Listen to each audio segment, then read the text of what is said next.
Hey everybody, it's a double video special today, and this is a special request for a monster video on owlbears. Now, owlbears have been around in D&D for a very long time. I'm not sure entirely where they first popped up. If you do know, let me know in the comments down below. In the D&D world, there's a bit of a debate about where exactly owlbears came from. The elves insist that they've known about them for thousands and thousands of years, and they originated in the Feywild, where they hang around Fey portals and things like that, and they prey upon creatures by ambushing them, which makes a lot of sense if you look at what they are. They are obviously very, very predatory. They've got forward-facing eyes. They've got not only a tearing beak, but also teeth inside their beak. And they have the swipe attack of a bear. Now, I come from a country with lots of flightless birds, so I'm looking at this thing and I'm thinking it's a flightless owl. It's developed. Its front legs have got feathers coming off the side of it. Obviously, these were once wings. They have feathers that are shaggy and preserve its body heat, but I'd imagine that it's actually quite light-boned, and an owlbear is more agile than people give it credit for. They've got a dexterity of 12, they've got a strength of 20, and they are large, so yeah. They're not particularly stealthy, although I imagine they move through the undergrowth and things and pounce out at things. So they would be quiet, and they say in the monster manual that they have very characteristic screech when they kill something. But other than that, I would say owlbears remain very quiet most of the time, and they just wander around with their very keen senses, smelling and looking and looking for targets of opportunity that they can ambush, because these are heavy-bodied, powerfully forward-muscled, and all their armaments on the front. So these things go boof out of the undergrowth, or jump out of a tree, or leap up out of a pit, and take down creatures very quickly with a very powerful swipe bite attack. So they can plunge that beak into something and rip out its jugular, or smash it into the back of something's spine and sever it, or yeah, just stun it with a smashing blow and then pounce down for the kill and very quickly devour things. Now, as we all know, if you've been playing Dungeons and Dragons for some time, sooner or later somebody's going to want a pet owlbear, and yeah, that happens in D&D games, and it's often very entertaining. What was the name? Oh, we had a very quite well-known incident of this, and this owlbear became a fixture of our gaming group for a while. But as it got larger and larger, it was every now and then it would take out a chunk of flesh of somebody that rubbed it the wrong way, much like a demented huge cat. Anyway, so it hunts at night time. It emerges around sunset and hunts around. It's quite often tamed by elven communities, particularly ones who live in the treetops, and they let the owlbears basically roam around below their trees at night.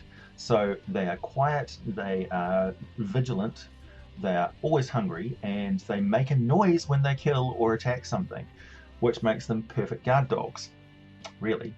And they're fairly self-sufficient, and they don't necessarily bite the hand that feeds them, because owls, they're very good with animals and forest creatures and things.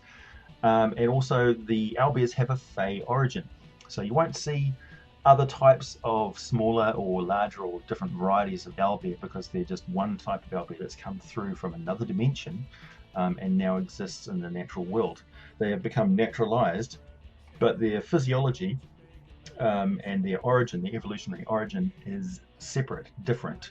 So they are not compatible necessarily with bears or owls. They are a different species entirely that just happens to share similar features, because they exist and hunt at night. They try and move quietly, and they have that structure of a bear, because that's how they move and hunt and fight. So yeah, they probably weren't made by mages in the first place. From looking at them, I would say that in the D&D 5th edition book here, they have gone more towards it being a natural creature, which is good. I like that. So they have a multi-attack with the beak and their claws. It's quite a wicked damaging attack. They do like 10 or 14 points of damage with a bite or a slash. Their speed is 40 feet, so they can easily run down your average humanoid. They've got 10 feet of movement on you.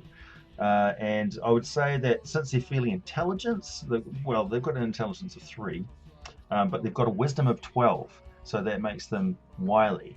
They're straightforward, they don't need to think much about what they do, but they're not easily fooled, and they probably have a good memory. And they've got a charisma of 7, so they're intimidating as hell.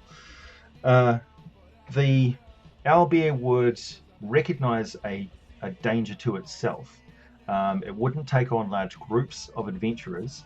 It would single one out that's been lagging behind, and I would say it would go for the spellcaster, just because that's what I would do. I would go for the one who's in the rear, who's the most feeble sort of looking, who doesn't have a big, bright, shiny, pointy stabby stick, and just has a twig or a stick, and I would kill it as quickly as possible with a nice charge attack from close range.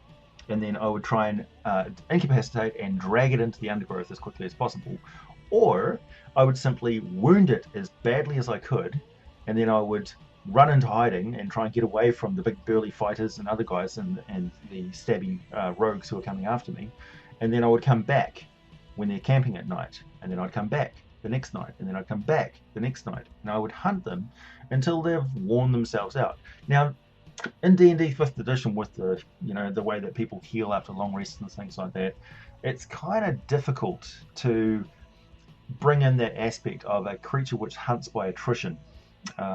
So a creature that just bites you once and then leaves you behind is not that easy to convey. However, if you added a little variation, such as owlbears have got a highly venomous, toxic, diseased bite, like a Komodo dragon, then that kind of works. They bite you and it slows you down. It gives you an exhaustion level. If it bites you again, it gives you another exhaustion level. Bites you again, another. Bites you one more time, you are dead. And every single time it's attacking you, it's harder and harder for you to do things to defend yourself, because you've got this level of exhaustion that's not fixed until you get that thing healed. Now, they are basically a big roaming territorial creature that would cover a wide area, much like bears. And if you wanted to introduce them, like as they're coming out of hibernation, or they're a mated pair, or follow the sort of life cycle of a bear, and you're not going to go too far wrong. And yeah, have fun with them. I mean, add little variations if you want to, like have pitch black ones that are very stealthy, for instance. Or you could have a semi-aquatic one, or you could have ones that specialize in moving around tree trunks. So perhaps they're burrowing, and they burrow underneath roots and things, and you come past a particularly large ancient tree, and this thing will pop out at you and get you. And then it will take the body of the person that's just downed and retreat into the tree trunk, drag it all the way back up, and its mate will then block the tree trunk and attack anybody who comes near. Something like that. I don't know. Or have it partnered up with other sort of creatures, monstrous humanoids, who have a partnership with the owlbear. Because not just intelligent, nice humanoids can tame these things, monstrous creatures certainly can too. I like to think of a hill giant, for instance, having a pet owlbear. That it calls Stabby Furry or something. Anyway, have fun. I'll see you guys later. And unless I have any further requests, I think I've covered all of them that I've had so far. I'm going to be stuck into the Demons and Devils monster series coming up, which is going to stretch for quite a while. So yeah, stay tuned.